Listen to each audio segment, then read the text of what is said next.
Break के बाद एक बार फिर से आप सभी दर्शकों का स्वागत है। बुलेटिन की शुरुआत करेंगे सुपरफास्ट न्यूज के साथ। मिशन 2022 को लेकर एक्शन में पीएम मोदी। ब्रेकफास्ट पर यूपी और उत्तराखंड के सांसदों से करेंगे मुलाकात, देंगे प्रदेश में चुनावी जीत का मंत्र।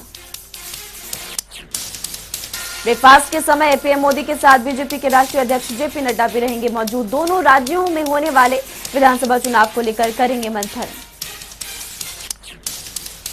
केंद्रीय गृह राज्य मंत्री अजय मिश्र टेनी के इस्तीफे को लेकर लोकसभा में भारी हंगामा। लोकसभा की कार्यवाही शुरू होती विपक्ष ने टेनी के इस्तीफे की मांग को लेकर किया हंगामा।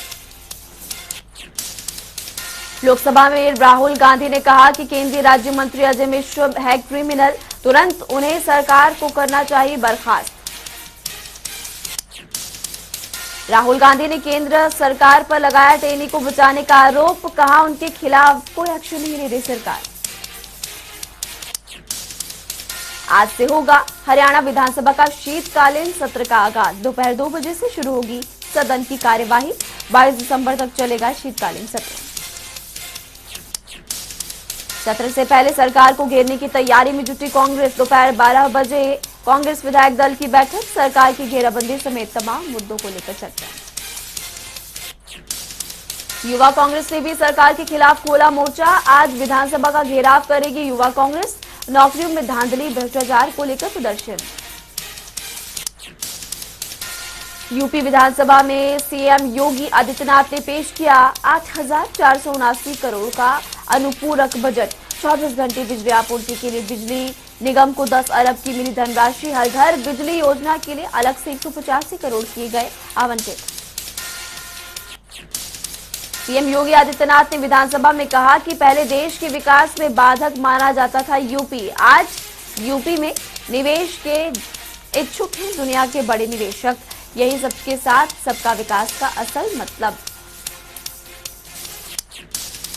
सदन को संबोधित करते हुए सीएम योगी ने कहा कि पिछली सरकारें लोगों पर बोझ कम करने के बजाय खुद बोझ थी।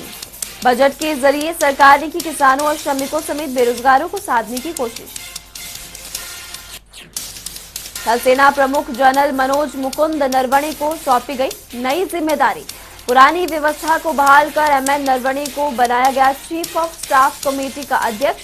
सीडीएस जनरल बिपिन रावत के निधन के बाद से खाली था पद। जनरल नरवणे को तीनों सेना प्रमुखों में सबसे वरिष्ठ होने की वजह से सौंपा गया पदभार। जनरल एमएन नरवणे के सीडीएस बनने की संभावना को मिला बल। पहले तीनों सेना प्रमुखों में से सबसे वरिष्ठ को माना जाता था चीफ ऑफ स्टाफ कमेटी का अध्यक्ष।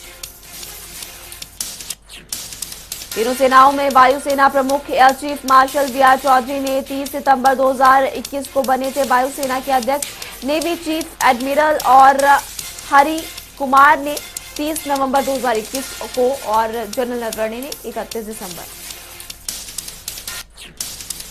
देश को नया सीडीएस नहीं मिल जाने पर तक लागू रहेगी दरअसल पुरानी व्यवस्था। चीफ ऑफ स्टाफ कमेटी के chief of integrated defence staff general MN Naravane को करेंगे सपोर्ट। बेंगलुरु के येलहंका एयरफोर्स बेस पहुंचा ग्रुप कैप्टन वरुण सिंह का पार्थिव शरीर। एयरफोर्स के सैन्य अफसरों ने दी शहीद कैप्टन को श्रद्धांजलि। एयरफोर्स बेस में अंतिम विदाई के लिए रवाना होगा शहीद वरुण सिंह का पार्थिव शरीर। ग्रुप कैप्टन वरुण सिंह के निधन पर लोकसभा में जताया गया शोक। लोकसभा स्पीकर ओम बिरला ने वरुण सिंह को याद कर दी श्रद्धांजलि। हेलीकॉप्टर हादसे में इकलौते जिंदा बचे थे वरुण सिंह। भारतीय वायुसेना के विमान से भोपाल लाया गया ग्रुप कैप्टन वरुण सिंह का पार्थिव शरीर। परिवार की मौजूदगी में किया गया अंतिम संस्कार। कुन्नूर में हुए हेलीकॉप्टर हादसे में गंभीर रूप से घायल हुए थे ग्रुप कैप्टन वरुण सिंह। बेंगलुरु के कमांड हॉस्पिटल में इलाज के दौरान तोड़ा था दम। देश के 9 राज्यों तक पहुंचा ओमाइक्रॉन का खतरा। महाराष्ट्र, केरल में मिले 4 नए मरीज। भारत में कुल मरीजों की संख्या 73 पहुंची। नए वेरिएंट को लेकर भारत सरकार पूरी तरह से अलर्ट। विदेश से आए कई संदिग्ध मरीजों के टेस्ट सैंपल जीनोम सीक्वेंसिंग के लिए भेजे गए। ब्रिटेन में ओमिक्रॉन के साथ कोरोना वायरस ने फिर मचाया कोहराम। पिछले 24 घंटों में मिले 80,000 से ज्यादा केसेस। भारत में 80 से ज्यादा हुई ओमिक्रॉन मरीजों की संख्या। दिल्ली एनसीआर में बिगड़ी हवा की गुणवत्ता, खराब श्रेणी में पहुंचा मुंडिका, श्रीनिवासपुरी और पंजाबी बाग की हवा का स्तर। प्रदूषण के मद्देनजर तीनों इलाके रेड जोन घोषित। दिल्ली के मुंडिका में AQI 335, श्रीनिवासपुरी में 317, पंजाबी बाग में 305 दर्ज किया गया। AQI वायु गुणवत्ता एवं मौसम पूर्वानुमान अनुसंधान प्रणाली ने जारी किए आंकड़े। मौसम विभाग के मुताबिक ग्रेटर नोएडा, नोएडा समेत गाजियाबाद, फरीदाबाद के सभी इलाके रेड जोन से बाहर। चारों इलाकों की स्थिति चिंताजनक। विश्व में जारी कोरोना का कहर, अब तक करीब 27 करोड़ 72 लाख से ज्यादा केसेज आए सामने। 24 करोड़ 47 लाख से ज्यादा लोगों की रिकवरी। कुल मौत का आंकड़ा 53 लाख 34 हजार के पार। देश में 24 घंटों के अंदर 6,984 नए केसेज आए सामने। करीब 8,000 से ज्यादा लोगों की रिकवरी। एक दिन में 247 लोगों की गई जान। एक्टिव केसेज का आंकड़ा 87,000 के पार। भारत में 3 करोड़ 47 लाख से ज्यादा केसेज आए सामने। अब तक करीब 3 करोड़ 41 लाख से ज्यादा लोगों की रिकवरी। कुल मौत का आंकड़ा 4 लाख 76 हजार के पार। दिल्ली में कोरोना के 45 नए केसेज आए सामने। कुल मामले 14 लाख 41 हजार 700 के पार। एक्टिव केसेस की संख्या 400 से ज्यादा। मौत का आंकड़ा 25 हजार को पार कर चुका है। महाराष्ट्र में कोरोना के 684 नए केसेस, 45 की गई जान। कुल मौत का आंकड़ा 66 लाख 45 हजार के पार। 10,000 से ज्यादा लोगों का इलाज अभी भी जारी। पश्चिम बंगाल में कोरोना के 552 नए केसेस। कुल मामले 16 लाख 24 हजार के पार। 15 लाख 97 हजार से ज्यादा लोगों की रिकवरी। कुल मौत का आंकड़ा 19 हजार के पार। उत्तर प्रदेश में कोरोना के 20 नए केसेस। कुल आंकड़ा 17 लाख 10 हजार के पार। एक्टिव केसेस की संख्या 150 से ज्यादा है, तो मौत का आंकड़ा 22,900 के पार। बिहार में बीते 24 घंटों के अंदर 16 नए केसेस। कुल मामले 7 लाख 26 हजार 300 को पार कर चुके हैं। 90 से ज्यादा लोगों का इलाज जारी है। मौत का आंकड़ा 12,000 के पार। हरियाणा में 23 नए केसेज आए सामने। कुल आंकड़ा 7 लाख 72 हजार के पार। अब तक करीब 7 लाख 61 हजार लोगों की रिकवरी। 228 केस अभी भी एक्टिव। मौत का आंकड़ा 10,000 के पार। हिमाचल प्रदेश में बीते 24 घंटों में 41 केसेस दर्ज किए गए। संक्रमितों की कुल संख्या 2 लाख 28 हजार के पार। 520 से ज्यादा लोगों का इलाज जारी है और मौत का आंकड़ा 3,860 को पार कर चुका है। देश में कोरोना के खिलाफ वैक्सीनेशन अभियान जारी। वैक्सीनेशन का आंकड़ा 135 करोड़ को पार कर चुका। भारतीय किसान यूनियन के राष्ट्रीय प्रवक्ता टिकैत को मेरठ दौरा। मौके पर मौजूद भीड़ ने टिकैत का किया स्वागत। मेरठ दौरे के दौरान राकेश टिकैत ने मीडिया से की बातचीत। राजनीति में आने वाली अफवाहों पर लगाया विराम। राजनीति में नहीं आने का किया दावा। राजनीतिक दल की पोस्टर में छपी उनकी तस्वीर को लेकर पूछे गए सवाल के जवाब में टिकैत ने राजनीतिक दलों को दी नसीहत। कहा, मैं कोई चुनाव लड़ने नहीं जा रहा हूं। किसी भी पार्टी को मेरे नाम और तस्वीर का इस्तेमाल नहीं करना चाहिए। लगातार दूसरे दिन बैंकों की हड़ताल जारी। सरकारी बैंकों के करीब 9 लाख कर्मचारियों ने सरकार के खिलाफ खोला मोर्चा। सार्वजनिक क्षेत्र के 2 बैंकों के निजीकरण के फैसले के विरोध में की हड़ताल। United forum of bank unions के मुताबिक सार्वजनिक क्षेत्र की 4,000 से ज्यादा शाखाओं पर पड़ेगा असर। 25,000 अधिकारी कर्मचारी लेंगे हड़ताल में हिस्सा। United forum of bank unions ने बैंकिंग कानून संशोधन विधेयक के प्रति जगाया रोष। कहा, विधेयक आने के बाद बैंकों को निजी सेक्टर में सौंपना होगा आसान। बैंकों की हड़ताल से करीब 10,000 करोड़ से ज्यादा के लेन देन पर लगी रोक। गुरुग्राम में भी केंद्र सरकार के बैंकों के निजीकरण के फैसले के खिलाफ बैंक कर्मचारी को 2 दिवसीय की हड़ताल। लोगों को हो रही परेशानी। कर्मचारियों का बयान कि 2 दिन बैंकों में नहीं होगा किसी प्रकार का काम। बैंकिंग कानून संशोधन विधेयक लाने की बात का करेंगे विरोध। चंडीगढ़ में हरियाणा बिजनेस एडवाइजरी कमेटी की बैठक। विधानसभा शीतकालीन सत्र को लेकर चर्चा हुई। बैठक के बाद विधानसभा अध्यक्ष ज्ञानचंद गुप्ता ने की प्रेस कॉन्फ्रेंस। बोले, बैठक में शीतकालीन सत्र की अवधि 22 दिसंबर तक फैसला करने को लेकर किया गया। विधानसभा अध्यक्ष ने कहा कि मंत्रियों विधायकों की विधानसभा में आने की सिक्योरिटी को लेकर भी पंजाब और चंडीगढ़ के पुलिस कर्मियों की हुई बैठक। मिस कम्युनिकेशन न होने को लेकर सभी जगह पर बनाए गए नोडल अधिकारी। बीएसजी बैठक के बाद प्रतिपक्ष नेता भूपेंद्र सिंह हुड्डा ने कहा, कांग्रेस विधायक दल की बैठक में सरकार को घेरने की बनाएगी रणनीति। सदन में बढ़ती घोटाला, किसानों के मुद्दे, कानून व्यवस्था को लेकर सरकार पर हमलावर होगा विपक्ष। कैथल के लघु सचिवालय में जिला कष्ट निवारण समिति की बैठक। हरियाणा के परिवहन मंत्री मूलचंद शर्मा ने बैठक की अध्यक्षता की। बैठक में परिवहन मंत्री ने की 9 मई और 7 पुरानी शिकायतों पर सुनवाई। सुनवाई के दौरान चौका निवासी बुजुर्ग ने रोते हुए मंत्री से लगाई मदद की गुहार। नगर पालिका पर लगाई गंभीर आरोप। मंत्री ने अगले महीने तक समस्या के समाधान का दिया आश्वासन। परिवहन मंत्री ने अवैध शराब के खुर्दे हटाने की शिकायत पर लिया कड़ा संज्ञान। उप आबकारी और कराधान आयुक्त को तत्काल अवैध खुर्दे हटाने के दिए आदेश। साथ ही शराब बेचने वालों के खिलाफ कड़ी कार्रवाई के आदेश दिए। चरखी दादरी में आंगनबाड़ी वर्कर और हेल्पर ने विधायक के आवास के बाहर की नारेबाजी। लंबित मांगों को लेकर जेजेपी के जिला अध्यक्ष को भी सौंपा ज्ञापन। रादौर में एसडीएम को ज्ञापन सौंपने जा रहे प्रदर्शनकारियों की पुलिस के साथ झड़प। चिकन प्रोसेसिंग प्लांट के विरोध में दरअसल लोग कर रहे थे प्रदर्शन। झड़प के बाद एसडीएम ने लिया मामले का संज्ञान। कहा, मामले में अधिकारियों की कमेटी का गठन। 1 महीने बाद उच्च अधिकारियों को सौंपी जाएगी रिपोर्ट। रेवाड़ी में महिलाओं ने बार काउंसिल से भी की महिला पद आरक्षित करने की मांग। 32 सालों में पहली बार महिला लड़ रही है सचिव पद का चुनाव। महिला अधिवक्ताओं ने पुरुष मानसिकता को बताया बड़ा कारण। टोहाना में राष्ट्रीय मानव अधिकार काउंसिल ने पुलिस की मदद से वाहनों पर लगाए रिफ्लेक्टर। सर्दियों में धुंध की वजह से होने वाली दुर्घटनाओं पर अंकुश लगाने के लिए चलाई जा रही मुहिम। गुरुग्राम में पुलिस की ओर से बर्बर कार्रवाई करने के मामले में गरमाई सियासत। मानव अधिकार संस्थान के साथ आई कांग्रेस। निर्दोषों पर लाठियां भाजने वाले पुलिस कर्मियों पर एफआईआर दर्ज करने की मांग। कुरुक्षेत्र में लोकतंत्र सुरक्षा पार्टी के संरक्षक राजकुमार सैनी ने सरकार पर लगाए गंभीर आरोप। कहा, धड़ल्ले से चल रहा हरियाणा प्रदेश में पेपर लीक और परीक्षा लेने वालों का गोरख धंधा। हरियाणा में तेजी से तापमान में आ रही गिरावट। बढ़ती सर्दी, धुंध, कोहरे से खेतों में तैयार हो रही बेमौसमी सब्जियों को काफी ज्यादा नुकसान हो रहा। फतेहाबाद में सब्जियों को नुकसान से बचाने के लिए किसानों ने ढूंढा नायाब तरीका। बेमौसमी सब्जियों पर पॉलिथीन की चादर डालकर सब्जियों को बचाने में हासिल की तैयारी। रेवाड़ी में टोल प्लाजा पर कर्मचारी वेतन न मिलने से परेशान होकर हड़ताल जारी। टोल कर्मचारियों को नहीं मिल रहा वेतन। टोल प्लाजा पर करीब 76 कर्मचारी मौजूद।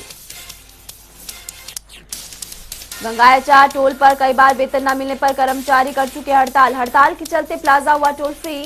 टोल मैनेजर ने उच्च अधिकारियों को किया सूचित। रतिया में जनता टीवी की खबर का एक बार फिर बड़ा असर। आगे लगे कूड़े के ढेर की खबर प्रमुखता से चलने पर नगरपालिका प्रशासन में मचा हड़कंप। एसडीएम ने तत्काल कार्रवाई करते हुए कर्मचारियों को तुरंत स्कूल के आगे से कचरा उठाने की दिया आदेश। दर्जनों नगरपालिका कर्मचारी मौके पर पहुंचकर गंदगी को करते हुए साफ नजर आए। छात्राओं ने जनता टीवी से लगाई थी न्याय की गुहार। कार्रवाई के बाद स्कूल के छात्राओं और स्टाफ ने जनता टीवी का जताया आभार। फतेहाबाद में फ्लाइंग की टीम ने बड़ी कार्रवाई की। दरअसल नकली सामान बेचने वालों के खिलाफ कई जगह पर मारा छापा। गांव दबिश के दौरान नकली डीजल बनाने का भंडाफोड़। मौके से लाखों लीटर डीजल बरामद। कार्रवाई करते हुए गोदाम को किया गया सील। हरियाणा के अलावा कई राज्यों में की जा रही डीजल की सप्लाई। मामले की जांच में जुटी पुलिस। सिरसा से जुड़े लोगों के लिए एक अच्छी खबर सामने आई है। डीसी अनीश यादव अपने ट्विटर हैंडल पर आ रही शिकायतों पर ले रहे एक्शन के बाद उसको फोटो के साथ दिया जा रहा है जवाब। डीसी अनीश यादव ने दी जानकारी का अब जिले के लोगों की हर समस्या का होगा समाधान। अब तक करीब 95% लोगों की समस्या का हो चुका है समाधान। यमुनानगर में ठेके पर छूट न मिलने पर दो युवकों ने की गुंडागर्दी। दोनों युवकों ने अपने साथी को बुलाकर कर्मचारियों के साथ की मारपीट। मारपीट के दौरान बदमाशों ने बियर की बोतल लेकर कर्मचारियों के सिरों पर किया हमला। ठेके के अंदर घुसकर जमकर की तोड़फोड़, मौके से कैश लेकर बरामद। सूचना मिलने पर पुलिस ने दो आरोपियों को किया गिरफ्तार। घायलों को इलाज के लिए अस्पताल में करवाया भर्ती। केस दर्ज कर मामले की जांच में जुटी पुलिस। हरियाणा पुलिस नशे के खिलाफ चला रही नशा मुक्ति अभियान के तहत पुलिस को मिली सफलता। 10 पेटी अवैध शराब की बरामद। अभियान के तहत कार्रवाई करते हुए पुलिस ने 10 पेटी देसी और अंग्रेजी शराब की बरामद। मौके से एक तस्कर गिरफ्तार। पकड़े गए तस्कर के खिलाफ विभिन्न धाराओं के तहत मुकदमा दर्ज। 2 दिन पहले गृह मंत्री अनिल विज ने पुलिस अधिकारियों को दिए थे नशाखोरी और उनसे बचने वाले तस्करों को पर नकेल कसने के आदेश, जिसके चलते एक्शन में है पुलिस। कैथल के जठेड़ी में मजदूर की हत्या के मामले में फरार चल रहे दोनों आरोपियों को पुलिस ने किया गिरफ्तार। मौके से वारदात में प्रयुक्त गुंडासी बरामद। दोनों आरोपियों को कोर्ट में किया गया पेश। टीएसपी पुंडरी ने प्रेस वार्ता कर दिया मामले का खुलासा। एसपी लोकेंद्र सिंह द्वारा जल्द से जल्द दोनों आरोपियों को गिरफ्तार करने के आदेश। यमुनानगर के जगाधरी सिविल अस्पताल में 9 दिसंबर को मिली थी 2.5 महीने की एक लावारिस बच्ची। सूचना मिलने पर बच्ची के परिवार की तलाश में जुटी पुलिस। अस्पताल में डॉक्टरों की मौजूदगी में हो रही बच्चों की निगरानी, मुख्य चिकित्सक ने दी जानकारी। कल्याण समिति और स्वास्थ्य विभाग की टीम बच्ची को पंचकुला कर रही शिफ्ट।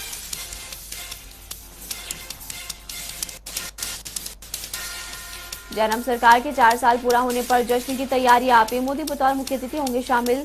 मंडी के पड्डल मैदान में 27 दिसंबर को भव्य कार्यक्रम का किया जाएगा आयोजन। कैग ने खोली वित्तीय प्रबंधन की पोल। राजस्व प्राप्तियों में गिरावट के साथ खर्चों में बढ़ोतरी। समय पर टैक्स वसूली न होने से हिमाचल को 541 करोड़ 95 लाख रुपए का नुकसान। विजय दिवस की 50वीं वर्षगांठ पर हिमाचल प्रदेश के मुख्यमंत्री जयराम ठाकुर का शहीदों को नमन। भारतीय सेना के शौर्य और वीरता को किया याद। बीजेपी प्रदेश अध्यक्ष सुरेश कश्यप के नाम से फर्जी कॉल पर निजी कंपनी के सीएमडी ने 1.51 लाख की ठगी।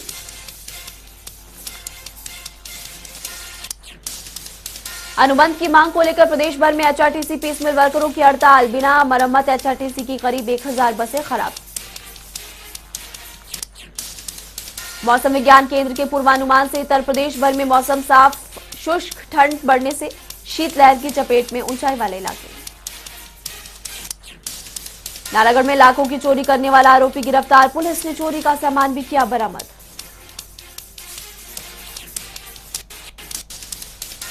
रोहित शर्मा को वनडे टीम का कप्तान बनाए जाने पर भड़के कोहली। प्रेस कॉन्फ्रेंस करते हुए कहा कि मुख्य चयनकर्ता चेतन शर्मा ने 1.5 घंटा पहले बताया था, अब मैं नहीं हूं ओडीआई कप्तान।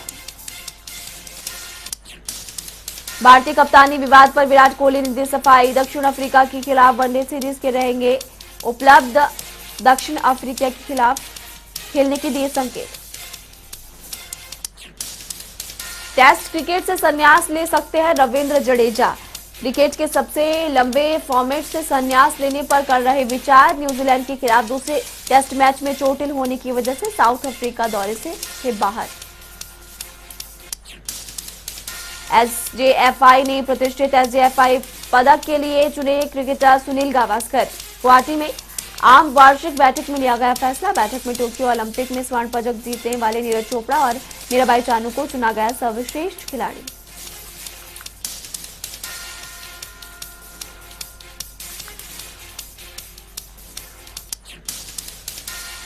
बीडब्ल्यूएफ वर्ल्ड चैंपियनशिप में भारत का दिखा दबदबा। प्री क्वार्टर फाइनल में पहुंची लक्ष्य श्रीकांत की जोड़ी। सिंधु और चिराग सात्विक की जोड़ी ने भी दर्ज की जीत।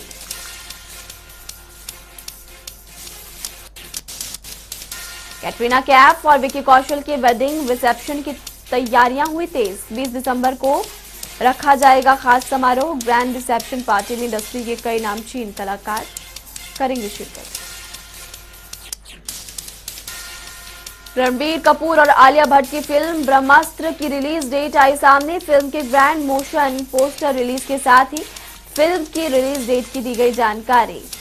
अयान मुखर्जी के निर्देशन और करण जौहर के प्रोडक्शन में बनी फिल्म अगले साल 9 सितंबर को होगी रिलीज। करण जौहर की डिनर पार्टी से कोरोना की चपेट में आए करीना कपूर समेत 4 सेलेब्स। बीएमसी अधिकारियों के मुताबिक करीना कपूर के बाद उनके मेट भी निकली कोविड पॉजिटिव। करीना को कोरोना पॉजिटिव की पुष्टि होने के बाद सभी का करवाया गया RTPCR test. Actress Hina Khan और शहीर शेख का दूसरा म्यूजिक वीडियो मोहब्बत हुआ रिलीज। ऑन स्क्रीन हिना और शहीद की जोड़ी को लोगों ने किया पसंद, यूट्यूब पर टॉप 5 में बनाई जगह। शाहरुख खान के बेटे आर्यन खान को कोर्ट ने दी बड़ी राहत। कोर्ट ने आर्यन खान की याचिका स्वीकार कर हर शुक्रवार एनसीबी दफ्तर में हाजिरी लगाने से दी निजात। पहले हर शुक्रवार एनसीबी दफ्तर में लगानी पड़ती थी हाजिरी।